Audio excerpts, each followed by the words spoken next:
vamos entrando, sejam bem-vindos, remanescentes. Tem gente. Saluz! Saluz!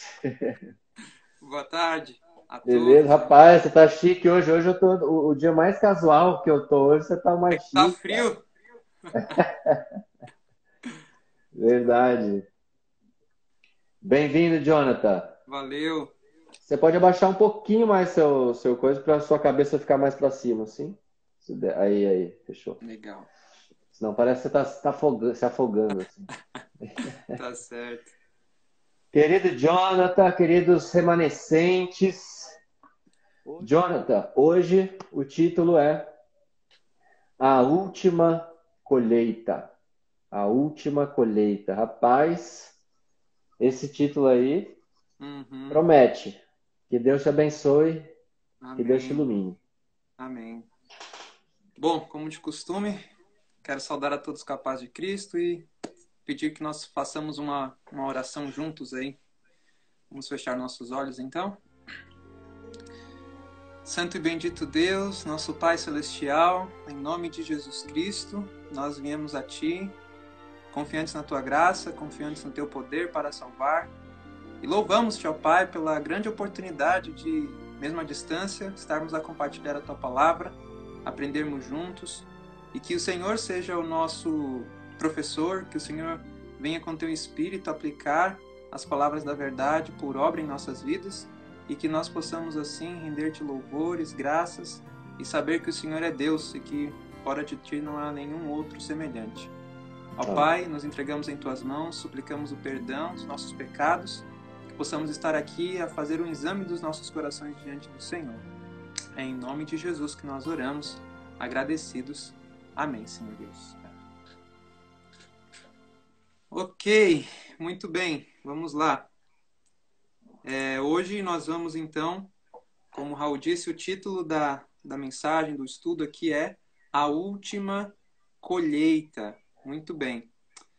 Eu queria só relembrar aqui aquilo que nós temos falado desde das outras duas lives, que nós estamos aqui mencionando o texto de Isaías capítulo 8, verso 20, para nos inspirar como bereanos, à Isso luz aí. e ao testemunho, nós possamos buscar, comparar as coisas espirituais com coisas espirituais, saber o que o Senhor diz, buscar o conhecimento da palavra de Deus, o verdadeiro conhecimento, aquele que vai ser de real alimento, vai ser trigo, dourado, trigo verdadeiro, puro para nós, né? Então, a última colheita é a colheita do remanescente, né? Então, para Deus, o resto, o restante, não é o pior, porque nós normalmente ignoramos o resto, né? Mas para Deus, o resto é muito importante, se Uhum. não o mais importante, a última grande colheita, ok? Verdade. Eu Então, só nós também aproveitar aqui esse, falamos. Oi? só aproveitar essa sua fala aí, Jonathan. Eu já falei isso em outras lives, mas é isso aí. Eu quero só reforçar. Não acredite em nada do que a gente fala aqui, né? Não acredite em nada do que eu falo, nada do que o Jonathan fala.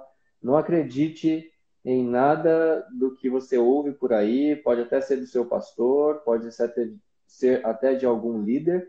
Uhum, Vá e confira, vá ver se é isso mesmo. Aonde que está isso? Deus fala sobre esse assunto, até principalmente esses assuntos, eu diria, mais polêmicos, né? Que a gente tem uhum, tratado alguns aqui. E também esses assuntos que a gente sempre ouve, né? Por exemplo, a graça de Cristo, né? uhum. Que a gente ouve bastante. Mas será é isso mesmo que o pastor está falando? É isso aí? É só isso? Deixa eu ver, o que que Deus fala sobre esse assunto na Bíblia, no Espírito de Profecia? E aí nós Legal. vamos muitas vezes nos surpreender e, e vamos ainda melhor, né? Se aquilo for verdade, a gente vai ainda se aprofundar mais. Uhum. Isso aí, criar raízes por nós mesmos, né? Raízes É mais isso aí. profundas. E sabe, Legal. Raul, o resultado de toda essa busca, de todo esse conhecimento, deve ser o amor. Deve Amém. ser o amor na vida prática, né? Todo conhecimento sem o amor de nada vale. E a nossa Sim. meditação, nosso estudo por aqui vai seguir esse caminho. Alguns falam que o amor é uma mensagem às vezes um pouco fraca, né? Falar do amor de Jesus, Só que o amor de Jesus é verdade presente, e nós vamos ver isso. Sem o Amém. amor de Jesus, nós não somos nada. E nós vamos, então, caminhar para isso. Deus me impressionou a nós trabalharmos É. mais por esse caminho. Eu tinha Uhum. outro conteúdo preparado, mas o Senhor dirigiu para isso. Então, nós vamos Que mencionar bom. um pouco.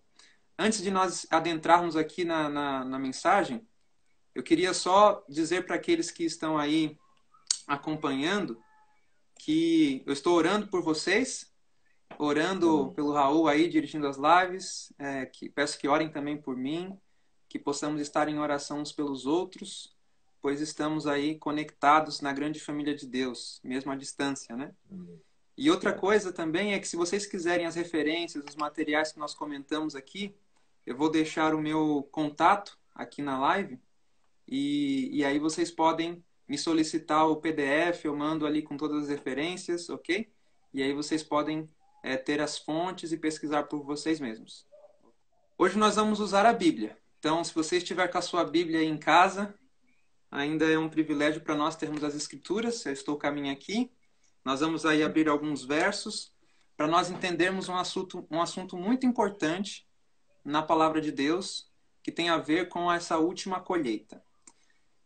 O próprio Jesus, ele falou para os seus discípulos o seguinte: vamos agora considerar algumas coisas aí no contexto do plano da redenção, do plano da salvação. Jesus, em João 14, verso 3, ele disse que ele voltaria. Ele veio a essa terra, encarnou-se, assumiu a natureza humana, e ele então disse, antes de subir aos céus, ele disse aos seus discípulos que ele voltaria. Enquanto ali entretendo conversa com eles, ele afirmou: olha, eu irei voltar. Essa é a promessa, a maior promessa das Escrituras, é a maior promessa que nós aguardamos agora, que é a segunda volta de Cristo Jesus. Só que parece que está demorando, queridos. Parece que já era para Jesus ter voltado. Ou será que realmente Jesus já deveria ter voltado? Nós sabemos que a maior profecia de tempo na Bíblia são as 2.300 tardes e manhãs, que são 2.300 anos. Uhum. E depois dessa profecia, depois do cumprimento dessa profecia, que foi ali no ano de 1844, não haveria mais profecia de tempo. Então, o que faltaria, o que restaria para que Cristo voltasse? O que precisaria acontecer para que Cristo voltasse? Então, uma opção para essa resposta é o que nós vamos ver nesse estudo, ok? E eu não estou sozinho no que eu vou apresentar, eu vou mostrar as referências. Então, por que Jesus ainda não voltou? Ele prometeu que voltaria, isso nós não temos dúvida. Aleluia, Jesus vai voltar. Isso é a certeza que nós temos que ter. Agora, queridos, o desejo do remanescente é que Jesus volte logo. Deveria ser esse, deve ser esse, para que seja dado fim a todo pecado e todo mal. Então, Jesus vai voltar, mas quando? O dia e a data nós não sabemos, a hora nós não sabemos. Nós não podemos marcar datas. Mas por que Jesus ainda não voltou? Essa é uma pergunta que pode estar no nosso coração. Por que tanto mal? Por que mais guerras? Por que epidemias? Por que mais mortes? Quando que Jesus vai voltar? Por que ainda não voltou? Ok. Eu quero compartilhar as palavras do presidente Ted Wilson, quando ali em 2013, em Battle Creek, comemorando ali os 150 anos da igreja, né, da Conferência Geral. E o pastor Ted Wilson, ele mostrou esse anseio no seu coração. E ele disse o seguinte: este é um aniversário muito triste, afirmou Wilson aos delegados que se reuniram para o culto divino às 11 horas. Abre aspas, ele disse: já deveríamos estar em casa agora. O Senhor desejava ter vindo antes desta data, antes de 2013. Por que celebrar mais um aniversário, quando poderíamos já estar no céu? Então ele está colocando aqui algo que eu acredito que estava em seu coração. Por que temos que ficar esperando nesta terra? Por que temos que ficar recordando o aniversário dessa associação geral? Somos culpados por não obedecer e seguir nossos próprios conselhos, retrocedendo em nossa jornada, ao invés de seguir adiante. Deus chamou a Igreja Adventista como um movimento com uma mensagem única. Quanto tempo será que, como o antigo Israel, continuaremos quebrando nossa promessa ao Senhor, seguindo nossos conselhos e não os seus? Queridos, as perguntas que o pastor Ted Wilson colocou aqui são para nossa reflexão, são muito importantes, são considerações que nós devemos fazer. E ele fala aqui que nós somos culpados de não seguir os ensinos de Jesus, mas seguir os nossos próprios conselhos, muitas das vezes. E ele continua falando o seguinte: Jesus está voltando. É hora de proclamar as 3 mensagens angélicas com o poder do Espírito Santo. É hora de abraçar plenamente o ministério de saúde de forma abrangente, pois é o braço direito da mensagem do Evangelho. Esta mensagem não vai passar para outro grupo ou igreja, somos a última igreja. Não haverá outra igreja remanescente. Você e eu somos parte do que Deus idealizou para esta igreja. Há 150 anos, a Conferência Geral é apenas um apoio para avançar nessa grande jornada, permitindo que Deus concretize o reavivamento e reforma em nossas vidas e na igreja. Então, queridos, nós já poderíamos estar no lar. E a mensagem no espírito de profecia é dada dizendo que Jesus realmente já poderia ter voltado. Se o povo do advento tivesse continuado firme logo depois do desapontamento, Jesus poderia ter voltado. Depois de 1888, também Jesus poderia ter voltado. Mas por que ele não voltou? A culpa, como diz Ted Wilson, é nossa. Em vez de termos avançado com a mensagem de justificação pela fé, ao invés de termos entregado nossas vidas à direção de Deus, houve uma certa empatia. E nós não avançamos com a mensagem.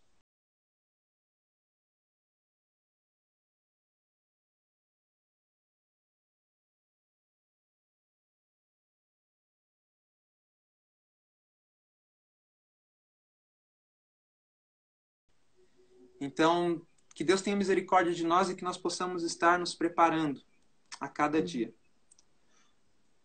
Eu quero aqui ler para vocês uma outra citação que está no Parábolas de Jesus, página 69.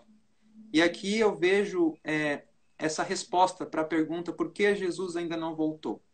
Vejam só o que diz o texto. Prestem bastante atenção agora. Parábolas de Jesus, página 69, diz: Cristo aguarda. Quem é que aguarda? Cristo. Ele aguarda com fremente desejo a manifestação de si mesmo em sua igreja.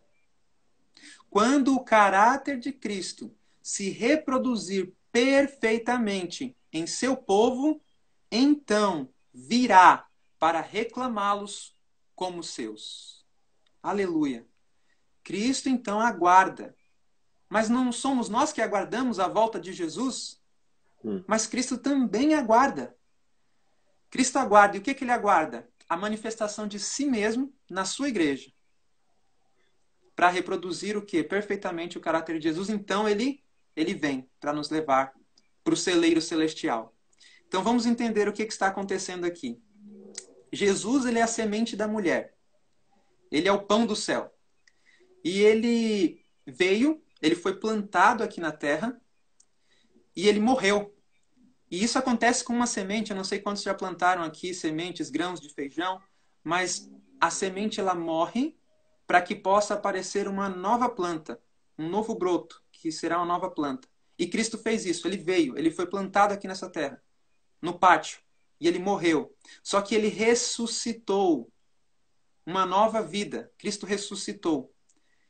E ele voltou para o Pai, e agora ele aguarda que a semente do evangelho que ele veio semear aqui, ele aguarda que essa semente também dê fruto no coração, no solo do coração dos seres humanos, daqueles que se tornam seus filhos.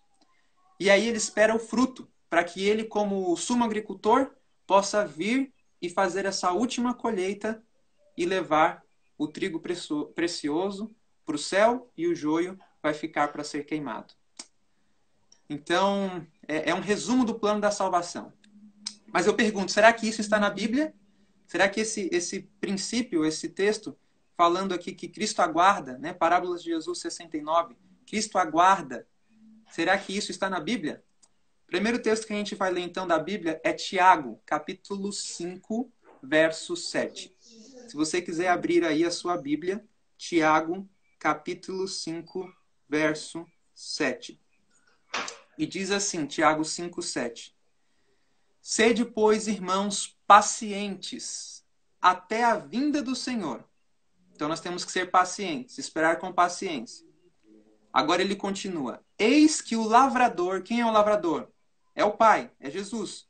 Ele espera o precioso fruto da terra, aguardando-o com paciência, até que receba a chuva temporã e a chuva serôdia. Tiago 5,7. Então, aqui está mostrando que Deus, o lavrador, também aguarda, ele espera, e ele espera com paciência o precioso fruto da terra. Agora, o que é o fruto? O que é o fruto que Cristo aguarda para que ele possa vir colher? Bom, vamos avançar nesse entendimento. Antes eu quero ler uma outra citação que ela amplia essa ideia. Está em Conselhos aos Pais, Professores e Estudantes, página 224. Diz assim: com anelante desejo. Vejam como Cristo quer que isso aconteça logo. Cristo aguarda ver-se manifestado em sua igreja. Quando o caráter do Salvador for perfeitamente reproduzido em seu povo, então ele virá a requerer os seus. É o privilégio de todo cristão não somente aguardar, mas apressar a vinda de nosso Senhor. Estivessem todos quantos lhe professam o nome, dando frutos para a sua glória, e quão pronto o mundo inteiro estaria semeado com o evangelho, pronto estaria amadurecida a última grande colheita, e Cristo havia de vir. Amém? Então, o que nós precisamos, queridos? Permitir que as sementes da verdade cresçam em nossos corações e possam dar frutos para a glória de Deus. Mas o que é o fruto? O que é o fruto? Vejam, assim o evangelho seria levado ao mundo inteiro, assim como a sua igreja, o seu povo, aqueles que professam o seu nome, dando fruto, manifestando a sua glória. Cristo se reproduzindo em nós. Então, o que seria o fruto? O caráter de Cristo em nós. Porque ele é a semente. E quando ele é colocado nos nossos corações, quando a verdade é colocada em nossos corações, que espécie de fruto será? Senão, o caráter de Cristo em nós. Se eu planto uma semente de laranja, nasce uma laranja. Se eu planto uma semente de abacate, vai nascer um pé de abacate e os seus frutos serão abacates. Então, se Cristo é plantado em nós, se nós permitimos que cresça essa semente do Evangelho em nossas vidas, qual será a manifestação disso? Será também a essência do caráter de Jesus em nós. Ok. Mas o que aconteceu com a igreja, queridos? O que aconteceu com a igreja? Por que Cristo retarda voltar? Vejam aí o que diz Testemunhos para a Igreja, volume 2, página 195. Ela fala: quase todos cessaram sua vigilância e espera. O texto falava que nós tínhamos que esperar também pacientemente, só que aqui está falando que quase todos cessaram, pararam de vigiar e de esperar. Nós não estamos prontos para imediatamente abrir-lhe a porta do coração. O amor ao mundo tem ocupado tanto nossos pensamentos que os olhos não estão postos no alto, mas estão aqui na terra. Queridos, é momento para nós fazermos um exame dos nossos corações. Um exame dos nossos corações. Onde estão postos os meus olhos? Onde estão postos os meus pensamentos aqui nessa terra? Cristo, com fremente desejo, com anelante desejo, quer ver logo o mundo do jeito que está a ter fim. E ele quer levar os seus, ele quer levar salvação ao máximo de pessoas possível para que ele possa voltar logo. Mas parece que nós nos contentamos em ficar aqui. Nós aprendemos a gostar das coisas do mundo. Somos ensinados a isso. Nosso prazer muitas vezes está ali. Está em ficar sentado assistindo um filme, está em ficar falando mal dos outros, está em aproveitar, curtir as coisas do mundo, ao invés de termos prazer nas coisas do céu, ao invés de termos alegria com louvar ao Senhor, com ler a Bíblia, estudar a palavra de Deus, ler os testemunhos. Então nós precisamos de conversão, precisamos de transformação de caráter, queridos. E isso acontece quando nós abrirmos o coração para as sementes da verdade, abrirmos o coração para Cristo, e assim o fruto será manifestado. Nós falamos aqui no primeiro dia sobre o tema conversão ao Éden, vida no campo. E nós vimos que aquilo ali são ferramentas de Deus para nos ajudar nesse processo de formação do caráter. E aqui, queridos, eu quero pontuar algo muito importante, muito importante. Se tem uma coisa, mais do que todas as outras, que nós desaprendemos desde a saída de nossos primeiros pais do Éden, é amar. Nós desaprendemos a amar. Nós não sabemos mais o que é amor. O caráter de Deus foi desfigurado para nós, e muitas das vezes isso foi na pessoa dos nossos próprios pais. E aí nós carregamos traumas, crenças, e nós não conseguimos ver o caráter de Deus como ele é. E qual que é a maior revelação do caráter de Deus? É a pessoa de Jesus Cristo. É o conhecimento de Jesus Cristo que pode nos libertar de odiar, de viver uma falsa educação. E nós precisamos do conhecimento do caráter de Jesus, do amor de Jesus.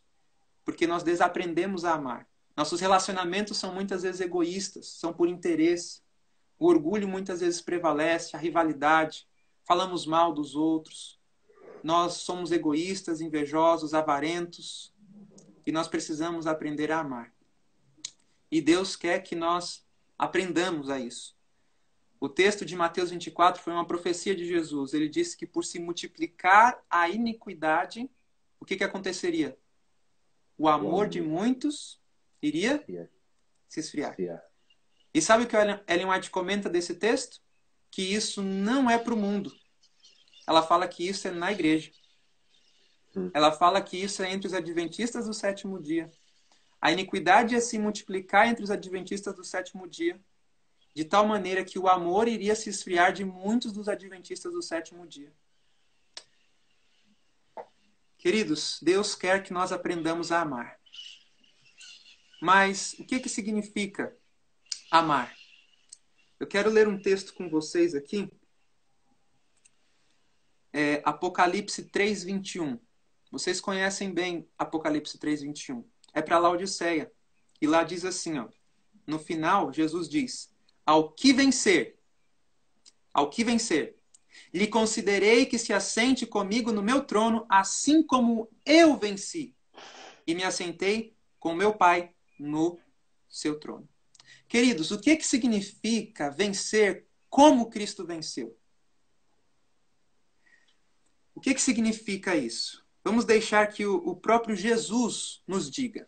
Eu vou abrir aqui em João, capítulo 15, verso 12. O que significa vencer como Cristo venceu?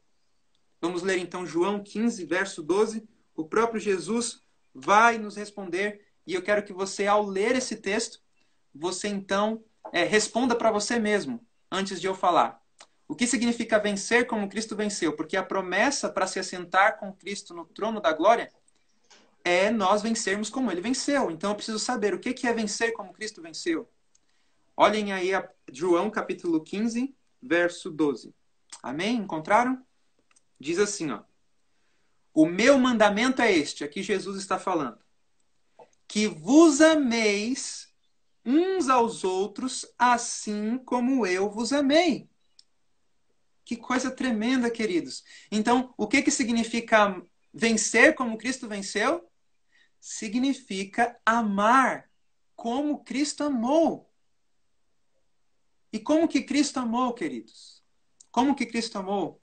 O próprio Jesus disse em Mateus capítulo 5, verso 44, que ele amou até os seus próprios inimigos, porque Jesus, aquilo que ele pregava, ele vivia. E as suas palavras só tinham força porque eram acompanhadas pelo testemunho da sua vida. E Cristo amou os seus inimigos até a morte, até o fim. Pai, perdoa-lhes porque não sabem o que fazem. Queridos, como que nós vamos viver, experimentar esse amor num momento de conflito, de intensidade, de crises nessa terra, se hoje eu não consigo amar o meu irmão, o meu semelhante na igreja, e eu fico irado, e eu fico com rancor no coração, com mágoa porque alguém me ofendeu, sou facilmente ofendido. Queridos, nós precisamos aprender a amar. Existe um amor falso, que é um amor egoísta. E o Espírito de Profecia fala isso. O Caminho a Cristo fala sobre isso. É um falso amor. Porque as tentações para o mal, às vezes, nós rejeitamos. Né? Você talvez não seja tentado a se tornar um ladrão de banco, a se tornar um impostor aí, dando golpes pela internet. Mas, e quanto às coisas boas? Será que nós somos tentados em relação a virtudes também? E podemos aí cair no orgulho, cair na presunção? Né? Então, nós precisamos estar atentos, porque o que Deus quer desenvolver em nós? A natureza amorosa, a natureza divina, um caráter amoroso semelhante ao de Jesus. E nós precisamos olhar para Jesus, e quanto mais nós olharmos a Cristo, nós vamos ver as nossas fragilidades, os nossos defeitos de caráter. E aí nós precisamos nos prostrar contritos para buscar auxílio de Cristo Jesus, para buscar a graça e o poder do Espírito Santo. Então, queridos, precisamos vencer como Cristo venceu, precisamos amar como Cristo amou. Precisamos ter um caráter tal que ame os próprios inimigos. Então, Jesus quer desenvolver essa natureza amorosa, esse caráter em nós. E eu quero falar só de um aspecto rápido do caráter, desse amor. O apóstolo Paulo, ele dá uma descrição do amor de Deus. Vocês devem se lembrar aí, 1 Coríntios, capítulo 13. A irmã White fala que nós deveríamos ler todos os dias, meditar todos os dias em 1 Coríntios, capítulo 13. E ali está o que Cristo quer ver em nós. Se você substituir a palavra amor em 1 Coríntios 13 pelo nome de Jesus, você vai ver que encaixa-se perfeitamente. Agora, faça outra coisa. Coloque ali o seu nome no lugar da palavra amor. Toda vez que aparecer a palavra amor, coloque o seu nome. E veja se você está amando como Jesus amou. Perceba se você está vencendo como Cristo venceu. Vencendo o egoísmo, vencendo o orgulho, vencendo a inveja. Porque esses são os pecados. Mas Cristo, ele quer nos dar essa natureza amorosa. E ali em 1 Coríntios 13 está revelado isso para nós. E existe um aspecto interessante. Lá em 1 Coríntios 13 fala que o amor não suspeita mal. O que significa isso?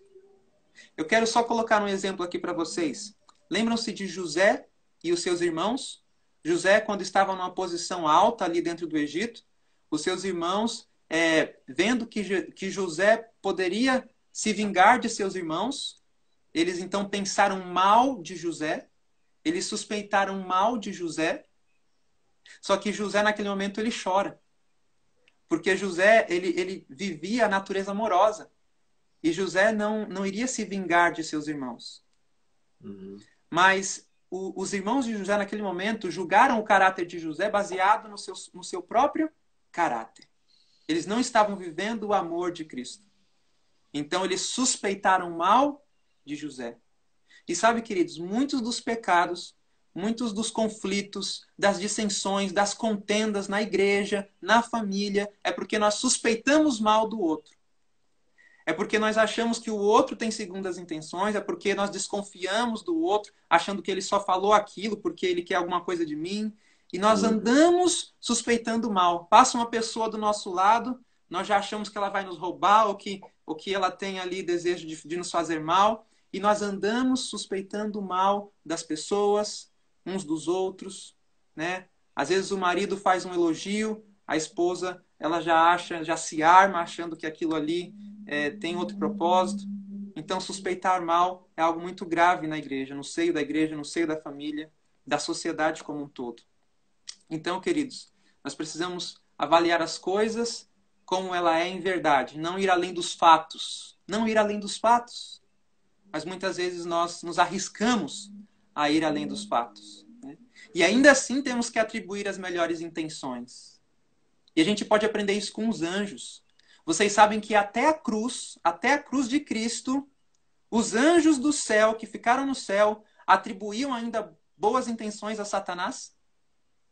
Porque só foi na cruz que houve realmente toda suspeita deixou de existir, porque ficou claro o propósito de Satanás. Mas os anjos ainda assim tinham um laço de simpatia com Satanás. E na cruz ficou claro, não, Satanás ele teve a oportunidade quando Cristo veio à Terra e ele quis conduzir Cristo à cruz, né? Então ali ficou claro. Mas nesse período todo aí, antes da cruz, 4.000 anos, os anjos ainda tinham laços de simpatia, atribuíam boas intenções ao que Satanás queria promover. Mas nós facilmente suspeitamos mal. Por que o pastor falou isso na pregação? Talvez seja para mim, ele tem alguma coisa contra mim. E nós começamos a tramar aquilo na nossa mente. Em família tem muito isso, né, Jonathan? Nossa. Exatamente. Você tá falando, eu vou lembrando aqui. Só que vejam, o verdadeiro amor, o amor que Cristo quer nos dar, ele não suspeita mal. Não suspeita mal, queridos. E nós podemos viver livre disso, livre das suspeitas de mal das outras pessoas. E isso é uma bênção, é uma graça do Evangelho para nós. As pessoas hoje vivem suspeitando aí, será que eu peguei o coronavírus? E elas ficam tensas, achando que por ter tido contato com a pessoa... Eu não estou dizendo aqui que a gente não tem que se cuidar, que se precaver, ser prudentes, não. Mas, às vezes, nós pensamos em coisas que poderiam acontecer e a maior parte dessas coisas não acontecem, porque nós suspeitamos mal. Eu quero ler uma citação com vocês, Atos dos Apóstolos, página 319.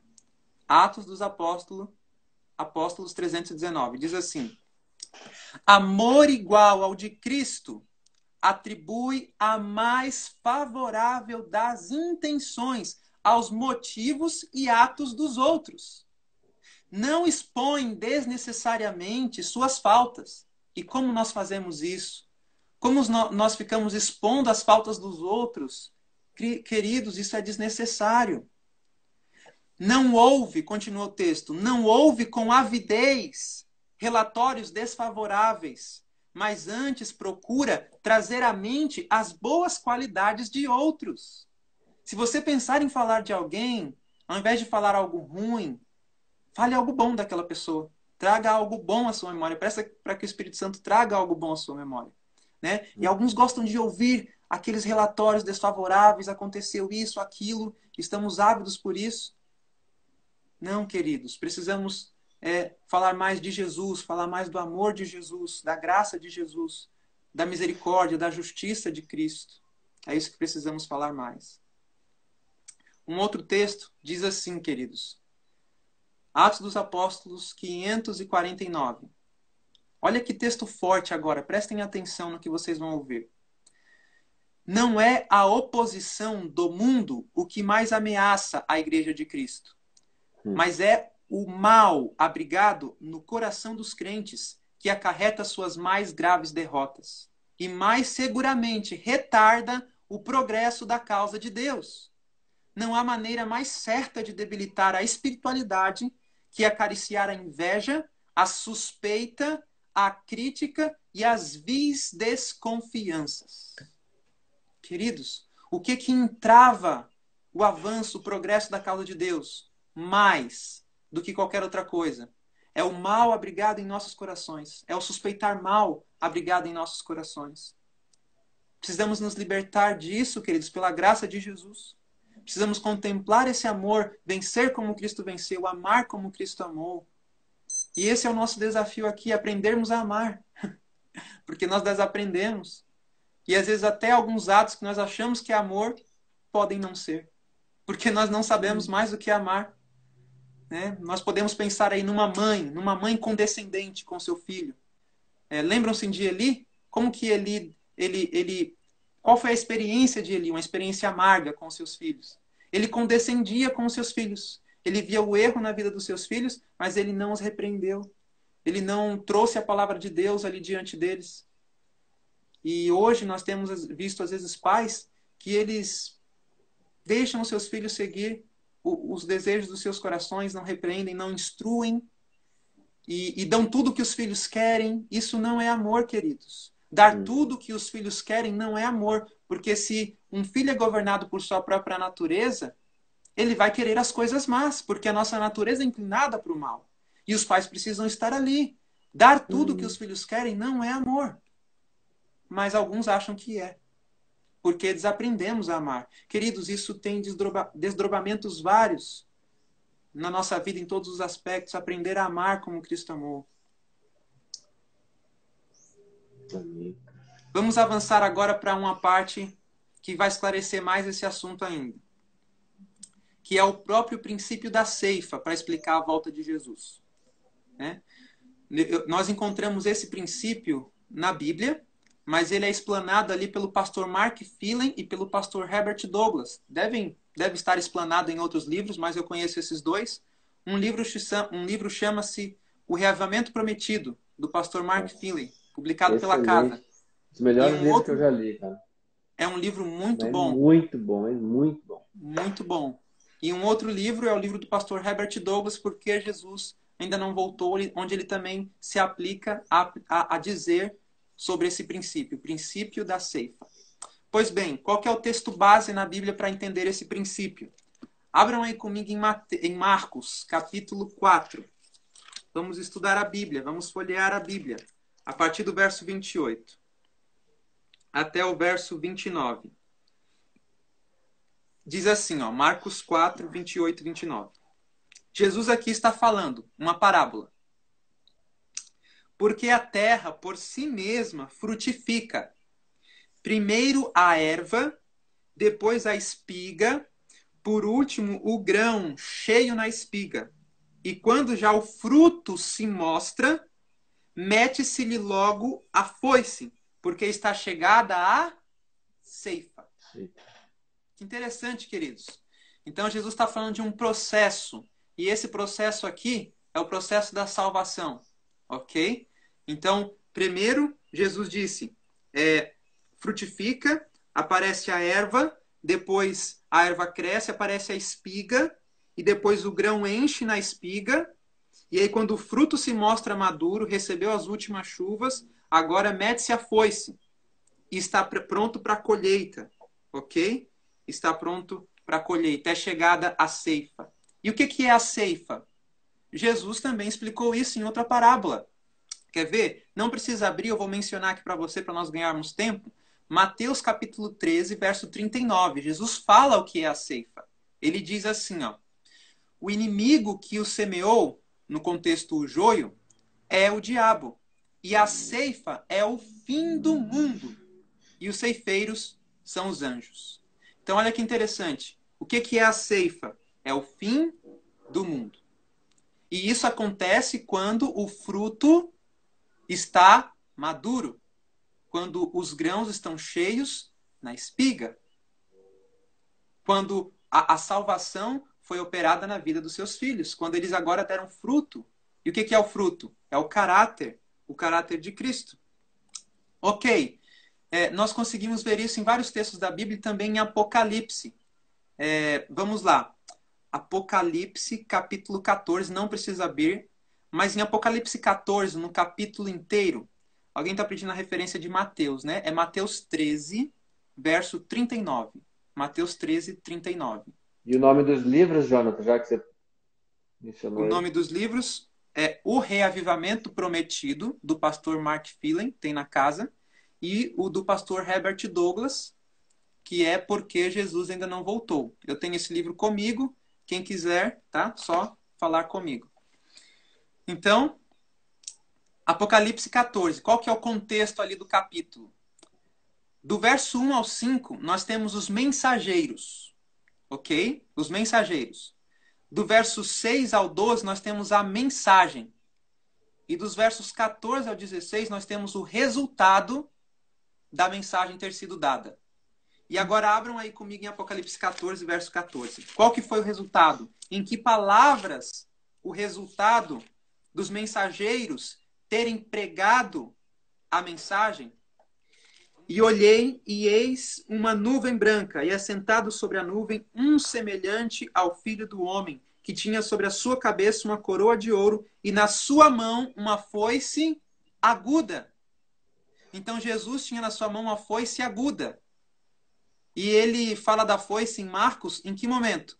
Quando o fruto se mostra maduro. E aí é chegada a ceifa, é chegado o fim do mundo. Porque Jesus é o lavrador. Vejam aí, verso 15. E outro anjo saiu do templo, clamando com grande voz ao que estava sentado sobre a nuvem. E ele disse assim: lança a tua foice e cega. A hora de cegar-te é vinda, porque já a seara da terra está o quê? Madura. Ou seja, estão reproduzindo perfeitamente o caráter de Cristo. Deram fruto. Ok? Então agora é a hora de colher, de levar para o celeiro celestial. Cumpriram o seu propósito. A planta cumpriu o seu ciclo de vida. Naquele momento, em todos os estágios ali desenvolvidos, alcançou o objetivo.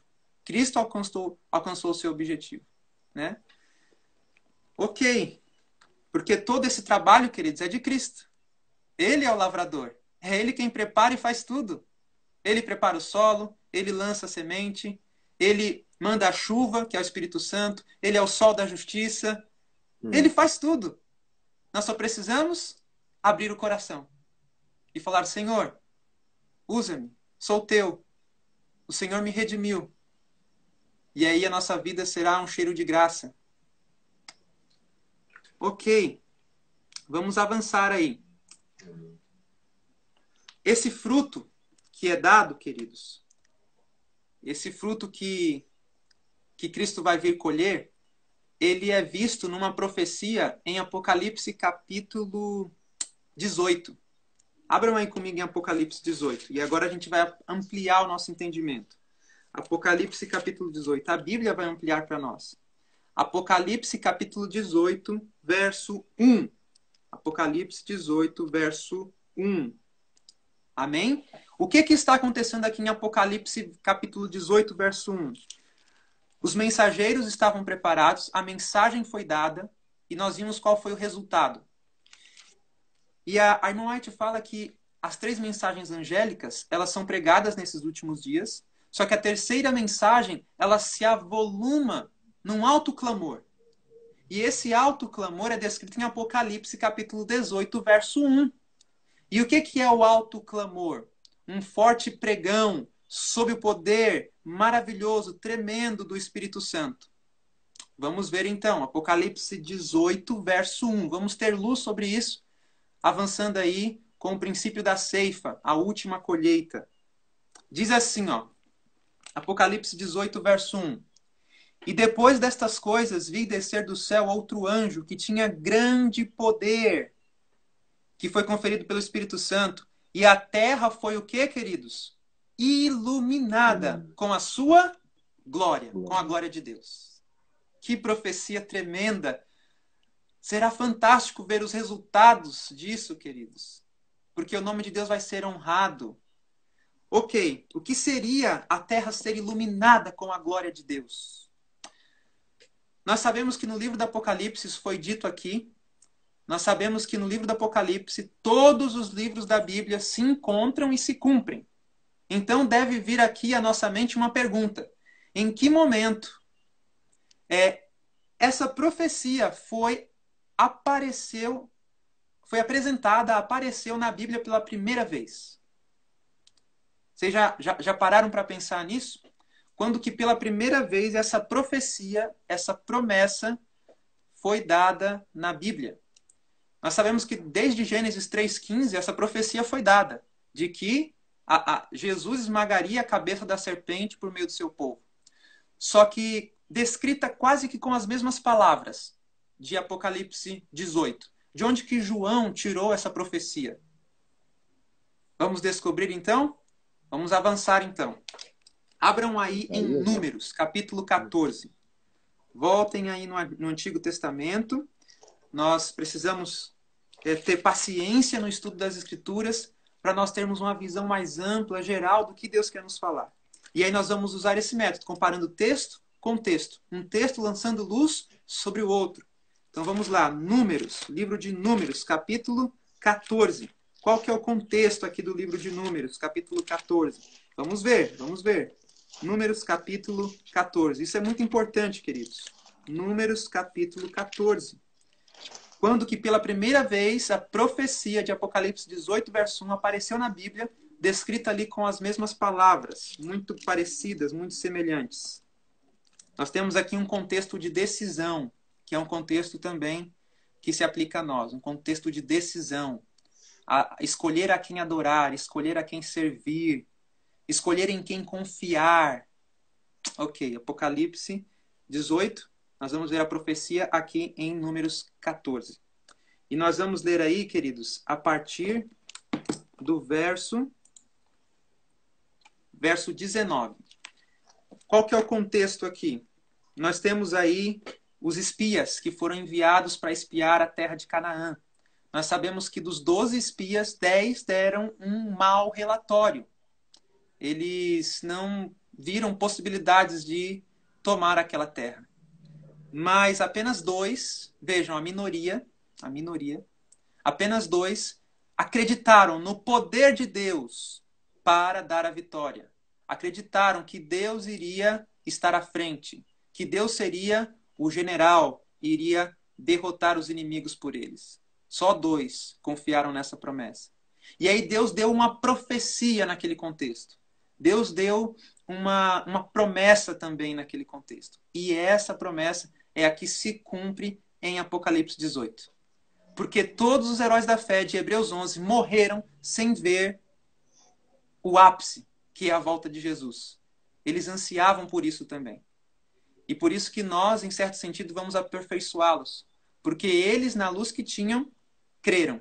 E nós, com maior luz, com luz ampliada, precisamos dar um testemunho fiel do caráter de Cristo. E aí essa profecia de Apocalipse 18, 1 se cumpre. Mas ela foi dada aqui. Vamos ver então essa profecia aqui. Abram aí comigo, Números 14, já está aberto, né? A partir do verso 19. Diz assim, aqui Moisés que está falando. Perdoa, pois, a iniquidade deste povo, segundo a grandeza da tua misericórdia. Qual foi o pecado do povo? Como sempre, desconfiar de que Deus poderia dar a eles entrada em Canaã.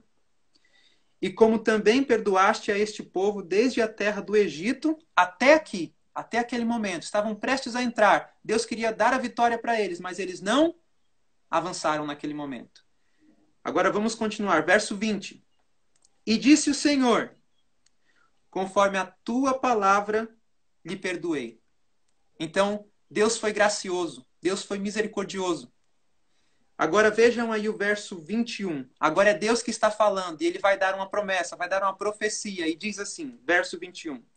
Porém, tão certamente como eu vivo e como a glória do Senhor encherá toda a terra, e que todos os homens que viram a minha glória e os meus sinais que fiz no Egito e no deserto e me tentaram essas 10 vezes e não obedeceram a minha voz, não verão a terra de que a seus pais jurei, e nenhum deles que me provocaram haverá.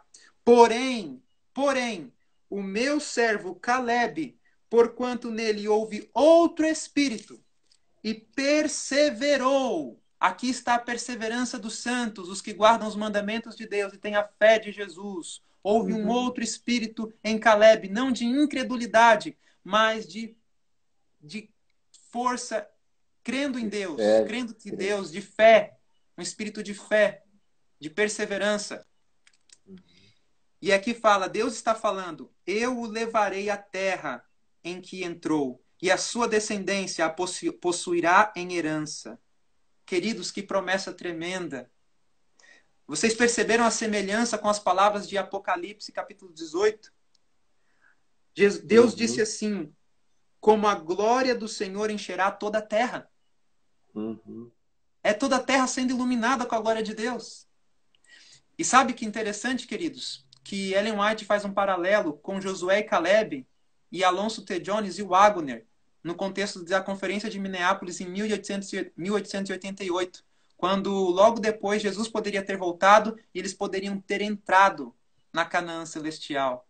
Os paralelos são perfeitos, são incríveis, porque pela primeira vez essa promessa aqui foi dada de que o conhecimento da glória do caráter de Deus iluminaria toda a terra. Todos conheceriam o caráter de Deus. Não haveria mais desculpas contra o caráter e o governo de Deus. Porque lembrem-se, Satanás acusou o caráter e o governo de Deus, dizendo que a lei de Deus era injusta, que o caráter de Deus era injusto, que Jesus não era Deus. Só que quando todos são iluminados com o conhecimento da glória de Deus, através da sua igreja, fica mais uma vez claro. Cristo veio reivindicar o nome de Deus aqui na terra. E Deus também o fará pelo seu remanescente. Quando? Quando eles derem fruto. E aí Jesus vem e leva o seu povo para a eternidade. E por que isso precisa acontecer? Porque uma das últimas acusações que precisam ser lançadas por terra é de que a lei de Deus é impossível de ser obedecida. E olhem, eu vou colocar aqui um exemplo para isso ficar claro. Imagina que eu tenho aqui amizade com o Raul e a filha do Raul... Oi. Quanto tempo mais você precisa? Eu precisaria de mais, acho que uns 15, 20 minutos. Tá, então a gente vai ter que encerrar essa, mas fala antes desse exemplo aí, já para aproveitar o gancho aí, tá? Ok. Você vai dar um exemplo do quê? Dessa acusação de Satanás, né? Que a lei de Deus é injusta e que ela... Exato. Ok. E o que mais você vai falar depois? Na próxima live que a gente já vai começar? A gente vai terminar essa sequência de versos e vai juntar tudo e fazer o fechamento, o apelo, entendendo aí o que será a última colheita. Ok? Legal, então, pessoal, vamos só colocar... a gente vai encerrar agora. Vai encerrar agora. Beleza. Vai encerrar agora, senão vai cair aqui. Vai encerrar e vai começar em seguida, pode ser? Tá bom. Tá certo. Beleza. Vamos encerrar e começar em seguida. É só clicar na nossa foto para voltar para a live, pessoal. Para fechar esse assunto aí. Valeu.